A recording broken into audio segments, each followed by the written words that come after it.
Welcome back to our 48th episode of the Launch Your Farm Show, where I interview Peter Brouwer with Royal LePage in Halifax, Nova Scotia. In this episode, Peter and I talk about why he built his business based on strong customer service, using his talents, and adding value to his farm rather than having to beat his own chest. Peter shares how he failed a number of times when he started farming and what he learned from his failures. And he also shares how he used those failures to help him build his farm today. And we talk about what strategies Peter used to create quality touch points that add value to the community and keep him top of mind and attract the right type of clientele. And we share a super easy way to use video, social media, and online reviews to build trust and convert more deals in your farm and to stand out against your competition. And Peter shares how he's layered his strategies to work together to drastically increase his conversions, all while cutting his marketing expenses. Plus a ton of other ideas that you can use to grow your geographic farm. So be sure to check out this episode, like and subscribe, and enjoy the episode with Peter. Welcome back to another episode of the Launch Your Farm Show. I'm your host, Ryan Smith, and today we've got a great guest. It's Peter Brouwer. You're from Nova Scotia. You're in the east end of Canada. You're almost as far as you can get. So Peter, take a second. Tell us a bit about yourself and why you're here. Oh, hey guys. Thanks for having me, Ryan. Really excited to be here with you today. Halifax, Nova Scotia, like you say, the Far East, the home of fresh lobsters and and everything else. That's nice and great place to live. To be fair, for the longest time, it was the end of the earth. And all of a sudden, the end of the earth has become a really popular place to be. We've gone here from a real estate perspective for doing this for 23 years. 21 of them were very sleepy. You could do it, literally with your eyes shut. My market would do 1% or 2% or 3%, and then all of a sudden this year, the market's up 24%, and you're just kind of going, wow. So interesting times. I've been at it a long time. I've failed and succeeded at farming. I farm quite extensively now. I'm happy to help in any way that I can. Awesome. Well, I always like to start it with kind of what got you into the business and what did that first few years look like for you? Sure, absolutely. So I was in the clothing business before this, and I'd started a store when I was literally came fresh out of university. I did that for 9 years. It was I consider that my MBA. Because you really learn how to run a business. I had 4 stores, 26 staff. Wow. We churned all around pretty good, but it was very hard to make a living. When you're in the retail business, you're really at the mercy of suppliers and landlords. And there was a moment in my late 20s where I was like, look, if I'm going to ever decide that I want to own a house and be successful and have anything, I need to make a change. And I had a lot of clients who were real estate agents, and I saw how they worked and just really felt that was something that I could do and probably do better, than some other folks were doing it. And they were buying lots of clothes in my stores. So I was like, wait a second, if they're spending like $1,000 every time they visit, I could probably, this seems like it's something that I, should look at. I also happen to love houses, so it was a pretty good marriage, when it came down to it. So I decided to take my real estate license. Very quickly, found out that all of the best practices that you have in dealing with clients on a retail basis work really well when it comes to Folks 101. And instead of me having to sell 7,000 t-shirts a year, I kind of had to find 70 people a year to like me. So I was like, wait a second. And when I did the math, I like, wow, this seems like I could probably do this. Really, as soon as I started, was pretty, I took on, clients right away. I was very fortunate, and really, I've had a few bumps in the road, but it started well. And then really, the decision was thrust upon me, from do I close my stores or and do this, or do I abandon this and go back to the stores? Because to be blunt, the location where I was, they were like, they just put the proverbial gun to my head, and I walked away from that, Wow. and really, that's really good, because you burn your bridge behind you. You don't Yes. burn bridges, guys. Don't do it. But if somebody burns one behind you, Yeah. right, then it's like, well, okay, we're looking forward. So, Yeah. so it's been a very, very good career choice. And my love for homes and serving clients, that's never waned. Like everybody else, you've got your stuff that you deal with, and that's the standard responsibility that we have in our practices. But I can comfortably say in 23 years, I still love 95% of the things that I do, That's and awesome. the other things I really do delegate them away these days as Which is much good. as I can. So That's one of the yeah, keys to succeeding is just delegating things absolutely. out. So obviously farming is a big part of your business, and you've got some really unique ways you do that. So let's start with when you started farming, because you mentioned you failed a few times. So what did it look like for when you actually made that decision to say, hey, I'm going to start focusing and farming? Sure. So certainly when I started out, I mean, that was in the era where the broker would throw you the phone book at you, and it's like, oh God, really, dude. And let's be fair, I'd been selling for 9 years, very actively, and I kind of knew how to serve folks, and that just wasn't appealing to me at Yeah. all. And but I have to tell you what I did when I started. Um, I created these Halloween trifolds and orange and black, and I hand delivered them around a neighborhood, knocked on the doors, and these were not $1 million houses. We didn't have those back Yeah. then. They were $300,000 houses, right? And I was just like shaking, right? I'm like, what if they answer the door, right? What am I going to say to them, right? And it's and then I realized I was just way in over my head. I had nothing in common with these people. Mm. Like I could barely put gas in my car, right? Like they were going to sell their mansions with me, Yeah. like it was just and I know why I was doing it, because my girlfriend lived in the neighborhood, and it was just seemed like such a good idea. Why not sell the most expensive houses in the world? And it's like, it's a terrible idea, because these people, because you have nothing in common with them, right? And you don't think the same way as they do. If they invite you into the house, honest and truly, they're gonna, you just have a disconnect. So, Yeah. so I stopped that really quickly. But I was interested in it. It gave me the bug, and so my second farm was in a military area, my entry level, um, average price point. Like I know it sounds crazy, between 62,000 and about $105,000. And it was crazy if you sold something over $100,000. Yeah. And so in there, I was delivering black and white flyers, not delivering, not, gosh, no, don't do that. Get somebody else to do it. But we Yeah. designed them.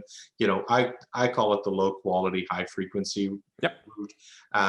Trifolded them, and I definitely got some response from it, and I was able to take some pretty good market share in that market.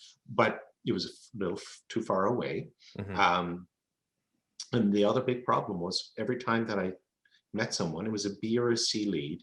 And then every time I started working with them and I sold their place, they left the province. Like Right. they literally were moving away. It was Right. always a military sale. Yeah. So that's a big problem, right? Because then you never see them again unless you stay in contact, or you're lucky enough that they get transferred back. Yeah. And in the military that does happen, and they do know other folks. But the reality is, it became very transactional, Hmm. and that really is not what I'm interested in. So I explored other revenue streams. I always had a goal to have 3 or 4 things going on Yep. at the same time, and I had other avenues that were generating good income, and a lot of that was repeat and referral, some new construction, and that kept me busy.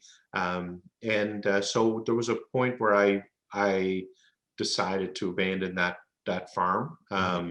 and I never regretted that, to be fair, because Which is good. that was tough slogging, and to drive, when you live where I live, to drive 45 minutes to an appointment Yeah. and then 45 minutes back from an appointment is incredibly inefficient, right? Yeah. So, you know, so so I really didn't revisit farming until 2016. I decided to retire from my builder, Okay. and wanted to put in a new high quality revenue stream, knowing that it would take some time to do it.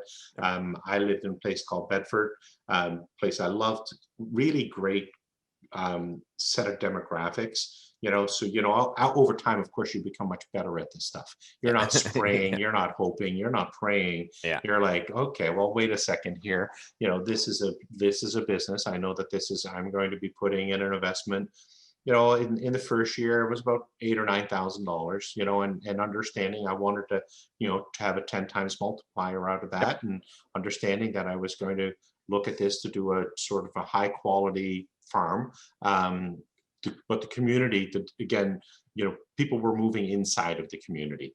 Right. They were moving up, or they were moving down, or they were moving lateral, or they were getting divorced, or they were getting married, or and all of those things really fit. Yep. So and it's a community that other places wanted to move to. So for me, it just makes a lot of sense there, that okay, I live in the community, I'm active in the community, Yeah. so let's get fully engaged. And I really hadn't tried I'm going to say a really high quality approach, which Mhm. was what my practice is, based on a really high quality, deep level of service. Yep. So I wanted to see if you could do that in a farm, and if you could create a lifetime farm versus a transactional farm. Yeah. And so I based it on the principles of maybe a little lower frequency. So I only, my mail outs are 17 times a year. It's not as high a frequency as many other farmers do. Yeah. But it's full color, two sides, irregular size, sticks out of the mail. The content, we try to create a really high level of content. That's of course evolved as become more expert at it. Wanted to layer in community involvement as well, Yep. and then layer in some Facebook stuff as well. So I started a community Facebook page as well, right around that same time. Actually, in 2017, I started that. Did some community events, volunteering, and really, was able to build a very comfortable farm relatively quickly. First year, when I was running the stats, I invested about it's about $7.5 grand, and I think we grossed about 90,000 out of that. That's awesome. And then the following year upped our because I basically grew the farm from relatively small, which is certainly something I would recommend, because Yes. there's a 100%. lot to learn. Yeah. And there's a lot of stuff that just, no matter what we share, we have to experience ourselves. Yeah. When it comes to, what kind of product that we're putting out. Of course, you're able to you're able to share and remove those particular pitfalls and that Yep. learning curve. And that's obviously the goal, of any conversation that we're trying to have, is to have other agents not go through the things I've gone through, you've gone through, so that they have a much quicker, higher yield, and that they enjoy what they do more, and that they don't abandon their farms. Yeah. I want to go back to what you'd said about the layering the strategies, because when you and I talked previous to recording, we were setting this up. That's something that you mentioned that was important to you, and it's literally what I teach and what I preach. Is I call it strategy stacking, and I think it's so important for agents to realize that you're going to have more success quicker and have quality, like you said, not just transactional, when you learn to layer those strategies in, because you're reaching people in different ways. People are seeing that you're multifaceted and multidimensional, and not just this, I'm sending out postcards and I'm great and list with me. You attract more people, you get more business. And like you said, this time around, you've seen a difference in how you do the business. And I think that's really important. Absolutely. It's interesting. You use the most important word there, attract. Yeah. So now I become, even a guy like me becomes attractive, and it's like, oh, we like Peter. We like Peter, right? That's what happens, because they'll see me, my Facebook group, Talk Bedford's got 10,000 members. And about once a month, as the kind of the moderator, I'm like, look, this is where we're at. This is what we're doing, Yep. and I use that I do not abuse that, and that's an important Yes. one. Okay, so because I'm not out there pounding my chest, going, "I'm a realtor, hear me roar." Yeah. Other realtors are on there, right? They let them do their ego stuff, right? That's me giving to the community, and we did a really cool. We did a calendar that people submitted their photos. That became That's part awesome. of. It became part of the every month we turn that over on the page. It becomes their front covers. The we raise that money for charity, and we only look, we raised $1,600 in 3 weeks, but this next year I can see that thing's going to That's awesome. explode. Yeah. And we used the best entry, and I did use that on a postcard because it happened to be a Christmas one, and I sent that out, with just a wreath on the side, say, happy holidays, like it's a gift, right? Yeah. And so the community side of it, and I could have this totally wrong, but the results kind of bear something different out. Yeah. And that's the thing, is because I'm like, really, just giving of yourself, like and by the way, it's absolutely the right thing to do. If you're ever in doubt, in the back of your mind, the evil one shows up, right, and goes, no, no, promote my listing. That's not the place, Yeah. right? That's the place where they see you as a human being. And then what they're going to do is they're going to check you out, and then they're going to check out your Google reviews and in your Facebook reviews, and I certainly capture those, and I only started capturing those in the last year, but when, like, I've got 35 or 40 of those built up now, all 5-star reviews. So you start incorporating that, Yeah. into your marketing as well. But from the community perspective, that's one of the things that I did. The second thing was I joined the Residents Association, Okay. and as part of that, so when you're looking at the community, again, think of what you can give to the community, and what Yeah. you enjoy doing, and in my particular case, I love houses, and I'm pretty organized. So when I joined the Residents Association, we organized a couple of adopt a highway cleanups. Nice. So, and of course I brought my videographer along, so that he could take videos, photos. Everybody volunteered. They all got their photos. The local counselor showed up. Everybody that wanted exposure, they got exposure, Yeah. but that's me. That was Peter, the human being. Yeah. Right. But what happens is that those people see you a little differently. And all of a sudden you start having advocates that see you in the community. And that layers, right? And that's Exactly. what we're talking about here. And then, literally, so that really is the personal side of it, of giving. And then, what I in the last, and this is where I can see the measured difference. Last November, when I hired my videographer, photographer, marketing coordinator, and he works with me full time, so I know that I'm privileged. I understand that. I get that. I do. And you don't need to do that, because you've got a cell phone. You can do Yep. this on your own when you're Yep. getting started. But we started layering videos into everything that we did, and we used our geographic area.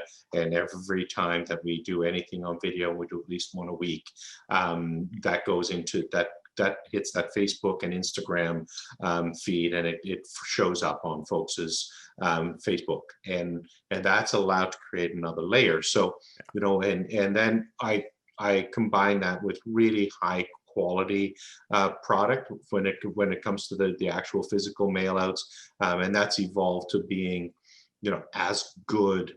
Like every single one of those, that's your high cost side of it, right? Yes. So Yep. everything else is really cheap, so the mail outs themselves, we do want to make sure that they reflect the professionalism, that we represent. So so with those going out, we hit them on the professional side via Facebook, Instagram, and mail outs.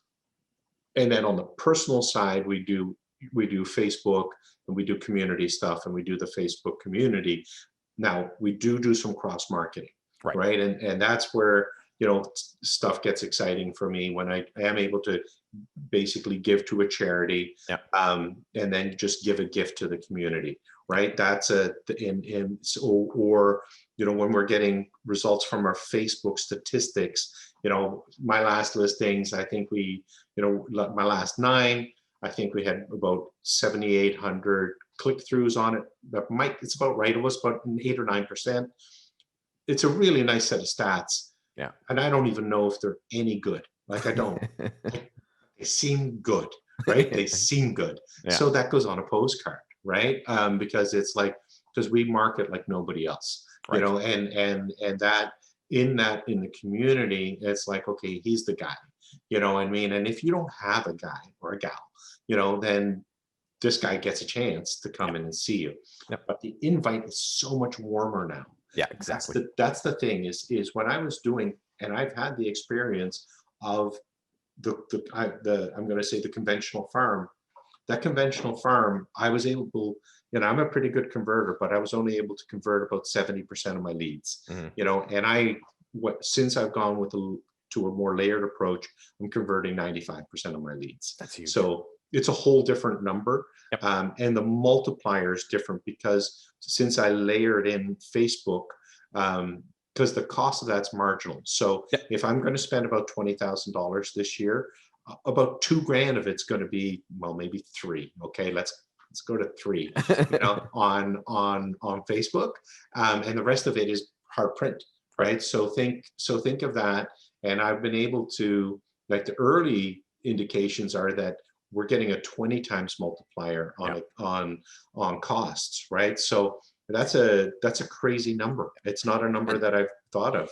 That's what I saw in my farm as well, doing similar, where we had that layered approach. And that's really what made me so passionate about it. Because I've heard people say, oh, if you can get 4 or 5 times your money, I'm like, man, that's a lot of money to spend to get a little return. Then I thought, I'll aim for 10%. And so for us, we did, I think we spent about $12,000 and made $235,000 off the $12,000. And it was from those multi-layered approaches where it allowed us to get in there. Like you said, the conversions are much higher. You're building relationships with people in a different way, and it's not just transactional, and you're really giving back, and people see that, and that's what they value more than just, oh, Peter sells homes. It's Peter sells homes, and he cares about the community, and he gives back, and he's active, and he's busy. Oh, right, he does sell homes, and then they call you. And that's exactly right. And all of a sudden, it is we really like Peter in the community.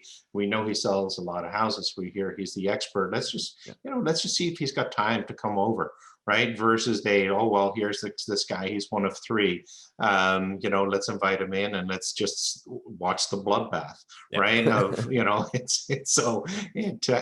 you still get them from time to time. Yeah. That's fine. And that's we're all in for that. We understand that. And also, if you have one of those, that's a great opportunity to enhance your practice, because you literally are able to use all your skills. And if you don't convert because they have a relationship with somebody else, that is like, okay, well, what did I do? Did I do a great job? Yeah. And I only think of it because I had one last week where I could not have done a better job.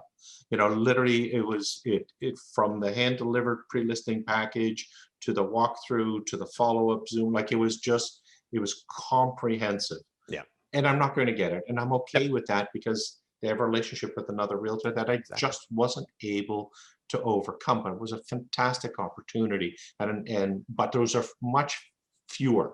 Yeah. I'm much more likely to get and I had this happen for the first time. Was it February this year? February. I walk in and they're like, Peter, just so you know, we've already decided we're hiring you. And I'm like, I'm at the front step. I'm just inside. Right. And I'm like, no, I have a whole spiel. Like I've got to, I didn't even bring paperwork, because it's, it's a 2-step process and we do that via dot loop or whatever.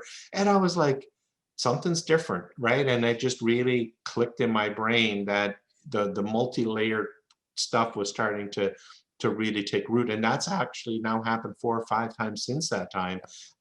So multi-layered, absolutely the way to go. It's more fun too, by the way. Yes. And one of the things I teach, I call it the safety net approach, is it allows you to layer in things to protect yourself for things like COVID. So I use example where people out there, they'll say they're door knock and do open houses, and that's their main source of business. COVID hits and you can't do either of those. Now you're kind of screwed. So by having the multi-layers in there, technology can change, strategies can change, markets can change, pandemics can happen, and you're building in a safety net to really protect your business and to make sure that you're still continuing on in your farm and not losing it and being wiped out because of how you've done it. It's a great point.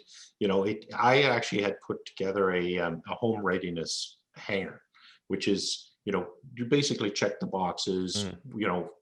and add up your score and how are you. Now that was all based on me doing a door knocking. Hey, I'm Peter Brouwer. Look, I've been sending you these cards for the last couple of years. I just thought maybe it would make sense for me to put a name by the face, like, and how ready is your house? And it's like, great, right? I'm ready to go. I think I've got 500 sitting them, maybe 1,000, because we haven't knocked on a door. And I don't even like door knocking, but it was, but it was just like, I was like, all right, because I wanted to create that more personal approach. Yeah. You take, and all of it, in this particular, world that we live in now, that opportunity to pivot all the time.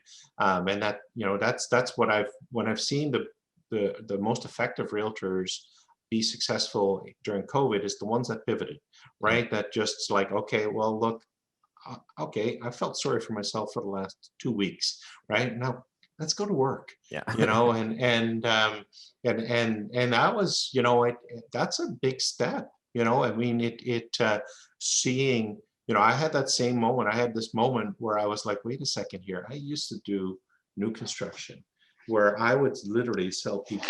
I sold paper for a living, right? Like, Yeah. seriously, I sold Yeah. rectangles for a living. Yeah. Like, can you imagine? Okay, would you like this $1 million rectangle? Well, it's flat, it's two-dimensional. Okay, I'll draw some lines for you, right? And I'll put a K in there for the kitchen and a D Yeah. for the dining room, right? And then it's like, wait a second here. If I can do that, then I absolutely am able to serve folks, from and I can do that in a multi-layered. That approach also became very multi-layered, right? Yeah. Because the video of the house, we started creating really, really engaged videos. We started doing pre-listing inspections of the properties. We started just making sure that buyers had such comprehensive information that they could make informed decisions from away. Like, literally, Ryan, you can, if you see 90% of my listings, pre-listing inspection report, we have a great video with me sort of walking you through the house. It's not that stoic type of stuff, where we try to really enjoy it. We have the great, all of the other things that you would expect to have, but then some more. And that buyer is like, they know more about the house. Yeah. So if you're moving here from Ontario, Ryan, and you've seen the inspection report, and I know that in Ontario, like, you guys have guns to your heads, it's like, literally, oh no, you can't do an inspection of this house. Think about how foreign that is just for a second. Understand you're making your largest purchasing decision of your entire life, and you're not allowed to inspect it. Yeah. You're not allowed to check it under the hood. You're not allowed to sample a taste. You are just literally, you get 15 minutes in there, Yeah. and we're going to take all of your money. And oh yeah, no, you're not coming back till closing date. Right? Think about the absurdity of what that is, and understand that if we're able to, on the listing side, because that's ultimately all we're interested in, right? So, on the farming, we're not soliciting buyers. We're literally trying to create relationships with sellers. But think of, if you have a really comprehensive package where the buyer has all of the extra information, they're going to make a decision. When they make a decision based on better information, they're more likely to offer better. It's the same as if you were buying a car and it's got its Carfax, right? And it's got a clean MVI. And then you've got a little mechanics report added onto it as well, right? If you walk in and you see that seller, right, and it's like, look, there's the mechanic. You can give him a call. He looked at it last week. You can bring your own through if you want to, no problem. Here's the MVI. Here's the history. And you're looking at that used car. You're going to say, well, I feel really confident about this car. Are you likely to bargain as much? Or are you as likely to look somewhere else? No, it's like, this guy, I want this car. And it's the same with houses. So that's part and parcel, of my layering process, where we increase our service offering. Yep. Now, again, when we talk about, you and I, we're talking a little bit about, okay, extra services that we provide. Well, that makes for a great mail out. It actually makes for a great mail out series. Yep. You know, so, and that makes it for a great cross reference series. Yep. Hey, check out the video on Peter's pain points on his website, right? And then they just pop onto peterbrouwer.com, and it's nothing fancy. Like, there's a lot better websites, but there is, oh my gosh, you know, but it doesn't need to be. It doesn't. Works. It's 2017, right? I mean, it's you're every, you know, I'll update it every 10 years as I need to.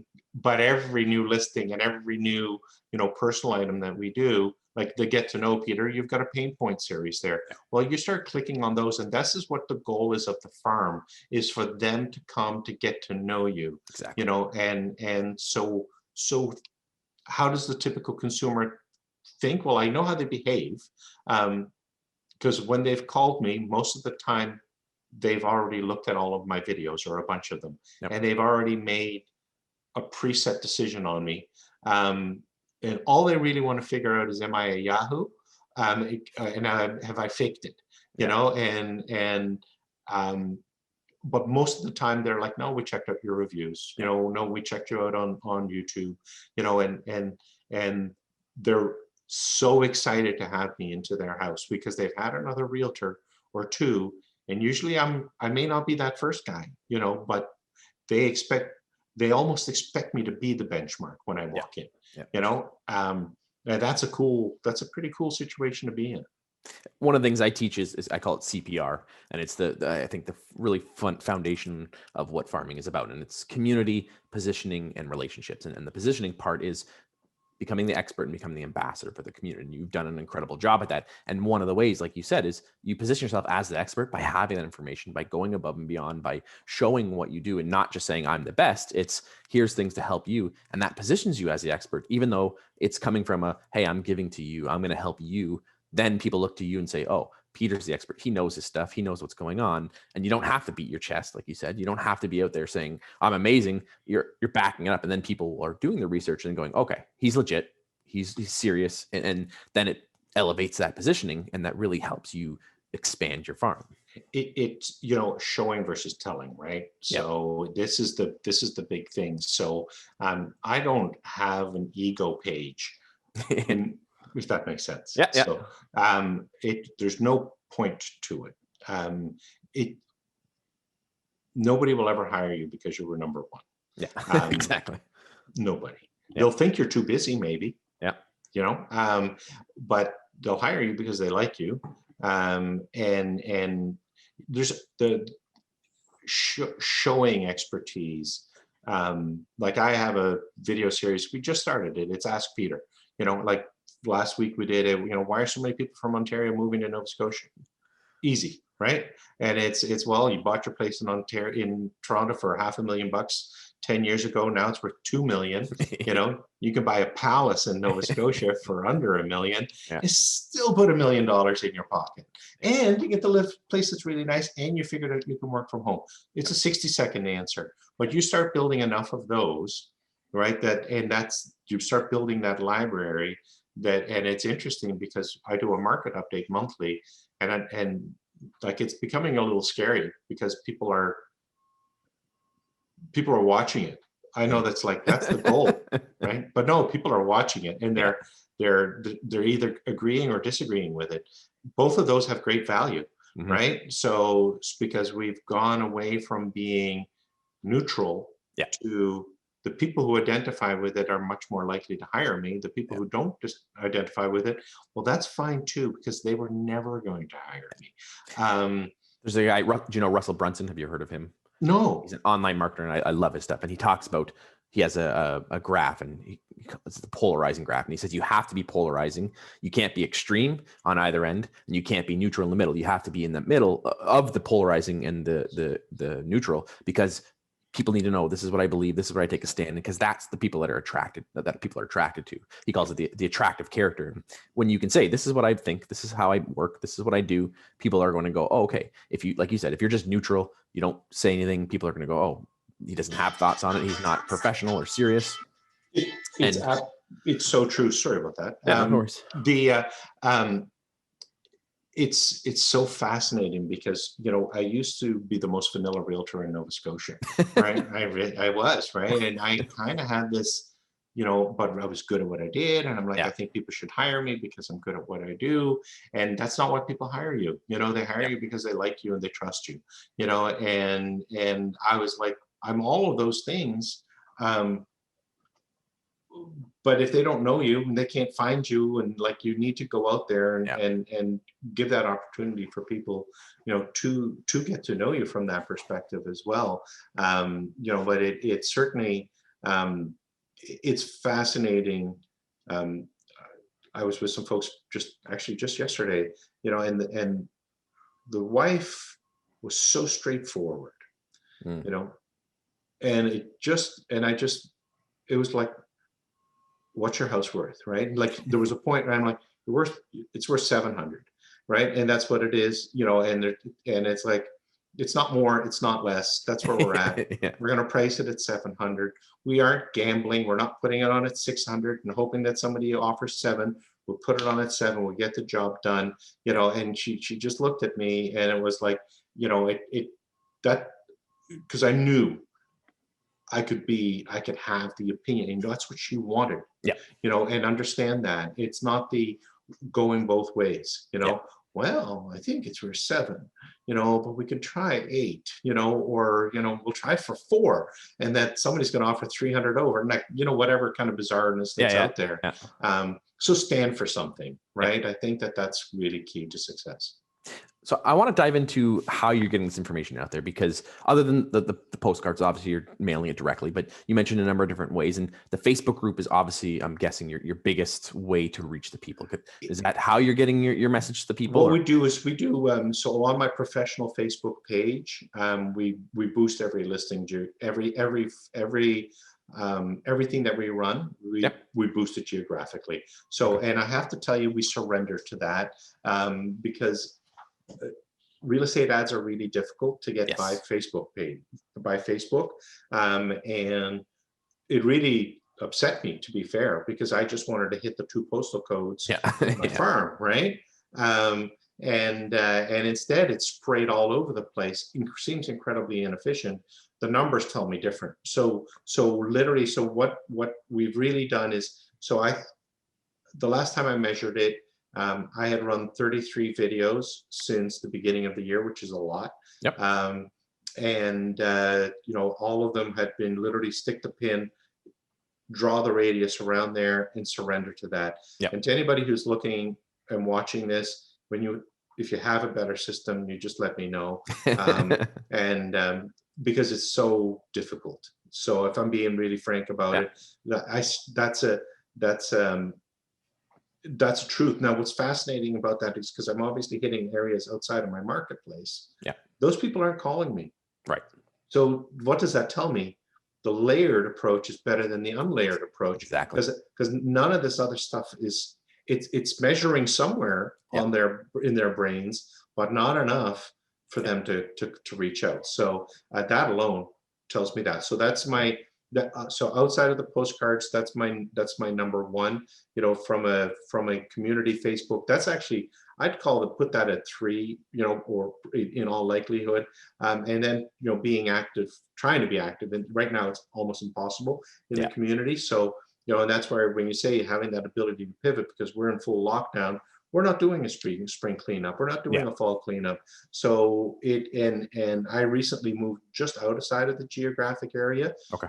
I continue to farm, because it's only 7 minutes away. I did decide to double my farm, because now I'm in the new geographic area as Yep. well, and starting to get pretty quick results from it. But no, it's I think I would put it 1 and 1A from the postcards and the Facebook, those 2 together. I maybe number 2, I would say, having the library of videos that Yes. people are able to get to. And then I would put 3, my Facebook and Google reviews, because, you know, once you have 35 of those, you know, people are, and they're all 5 stars, you start going, you know, like, so I just literally finished designing a 5-star topper, right? And that's just going to go on the top of all my listings, you know, Yep. 40 5-star reviews, right?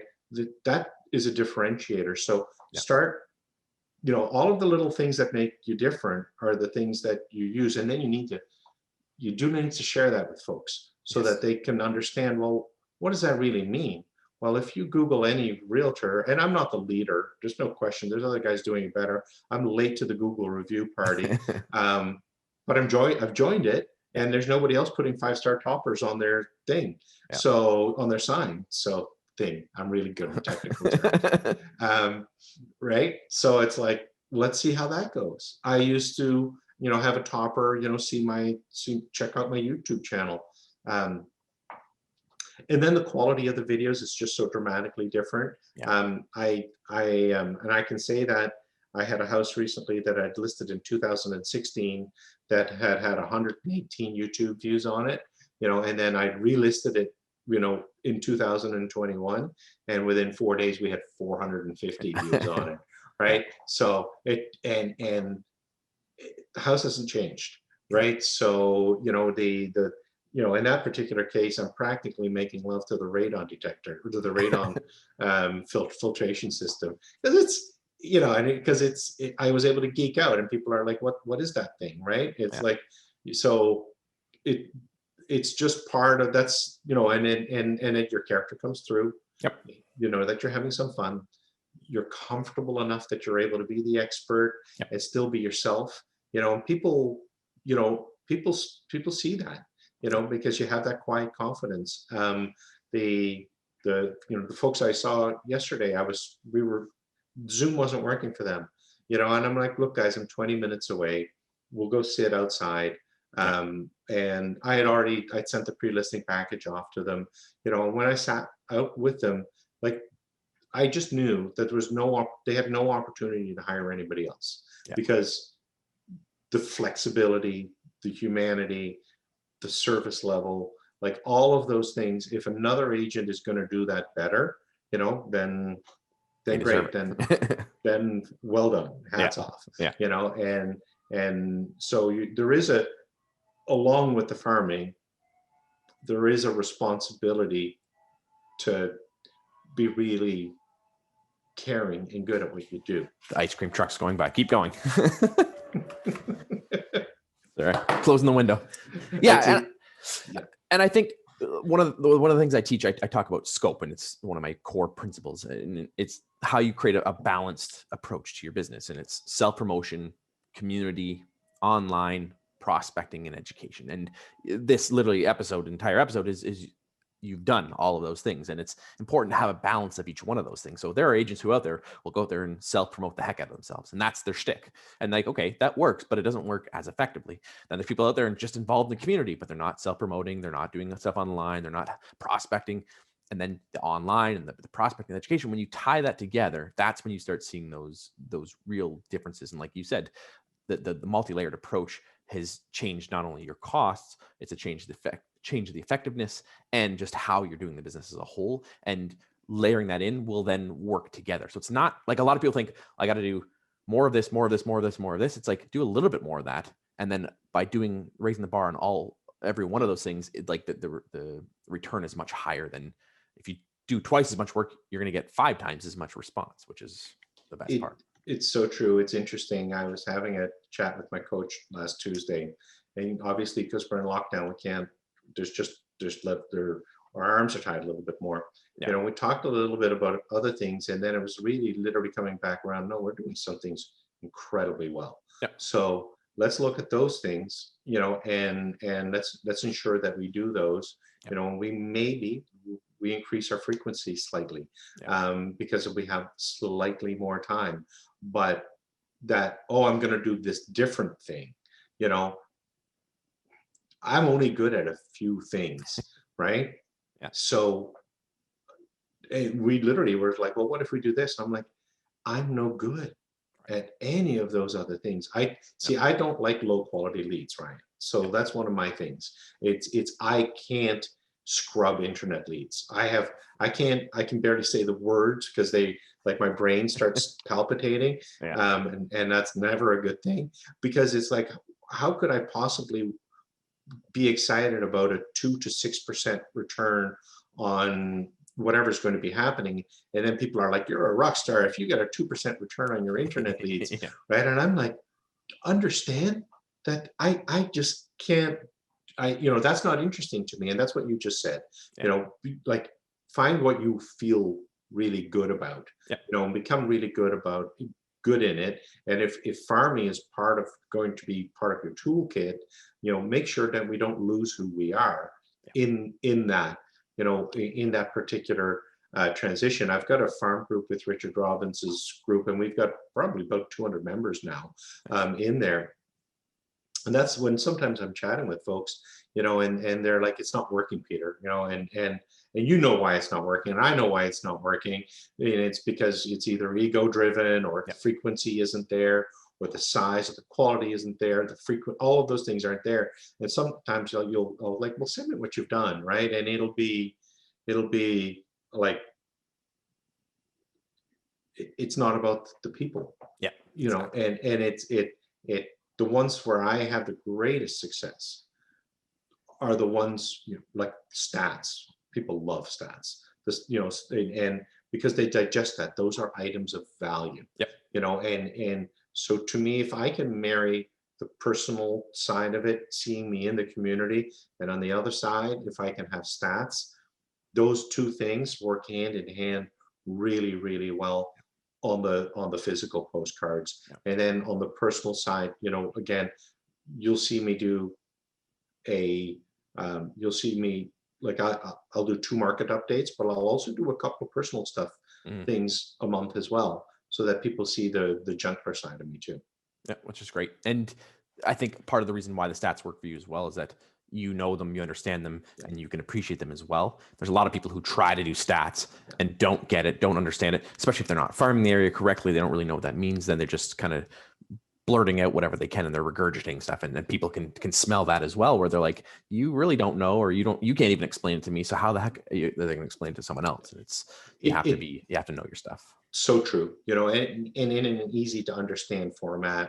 That's so key. Easy to read, less words, more, oh yeah, I can see that, within an instant, right? Before it goes into the garbage. So that makes perfect sense. All learned behaviors, and that's the thing is, when you do this all on your own, when you start, that's I think about my learning curve, and it's the same as with a coaching learning curve. When you can eliminate all of those things, there's a lot of value to that. Which is great. So I want to wrap up with your last piece of advice. So if you were giving some advice to people who are thinking about getting started or looking to ramp up their farm, what's one piece of advice you'd give? Sure. First thing that I would do is before starting farming, I would make sure that I looked after my core business, which is repeat and referral. I would use that as a foundation, and the principles that you learn there, apply them to the farming side. The farming side, the biggest thing is you're going to want to understand that this is a business, and that, so with a business, you're making an investment.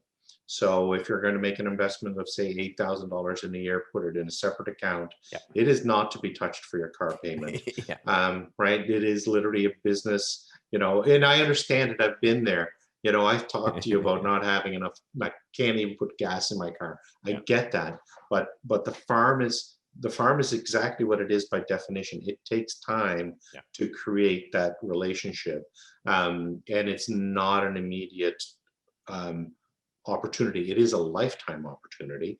And that's what the difference is, because once you really get going, then all of a sudden you have, you literally have a revenue stream that, as long as you continue to maintain it, you're going to be successful. So budget, and then persist. Those two are key. You're going to be very tempted to give up in 3 months or 4 months, because you've maybe gotten one lead, and then your leads don't come. And this feels terrible, because even as it comes out of my mouth, it's like, it's those guys who are like, no, it's just over the next hill, right?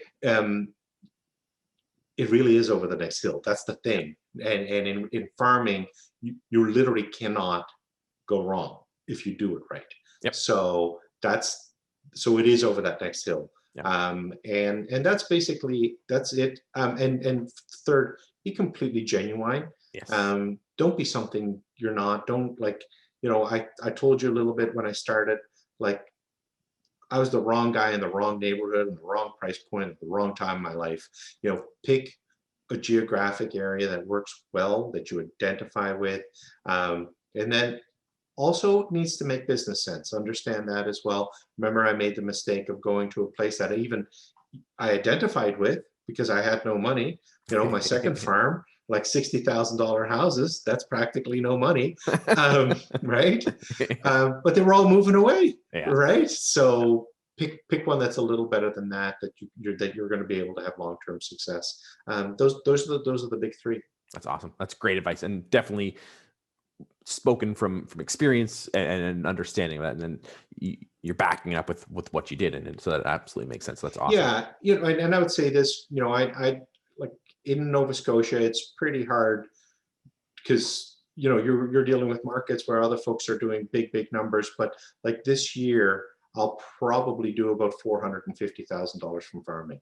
Wow. So keep in mind that, like, when I'm talking about things, it's because I've learned all of these things over time, and that I'm really confident in having this chat with you. Yeah. Because if somebody calls me up and said, Peter, like how we got connected, like then I can literally, okay, well, let me pull up the graph for you, Yeah. And because I'm incredibly transparent. So hopefully, that just tells you that, like, again, if a guy like me can do it, then, and you're saying, okay, I'm going to follow those 3 steps, I'm going to commit to it, you will be successful. Yeah, that's great. So we always wrap up with your best book. So what's one book that you'd recommend that's made an impact in your life, or you think would have an impact on our viewers? Yeah, best book at the moment. I mean, I've been working through this for a while now. It's Building a Story Brand, and that's come up so many times. I know, Donald Miller. It's all fault. It's not my fault. It's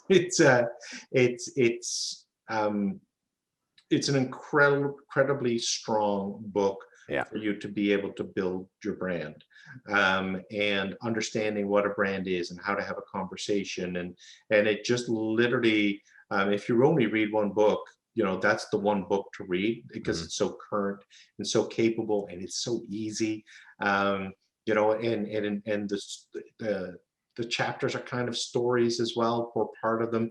Yeah. So and if you take it seriously, you can't help but add success to your practice. So that's the big one at the moment. Awesome. And that's your best money spent, I would say. So we'll put that in the show notes so people can check out the book. And how can people find out what you're up to, connect with you if they're looking to connect? Yeah, easiest is, obviously check me out on peterbrouwer.com, and you'll find my email address there, phone number, text. I'm readily accessible, and happy to help. And that's basically it.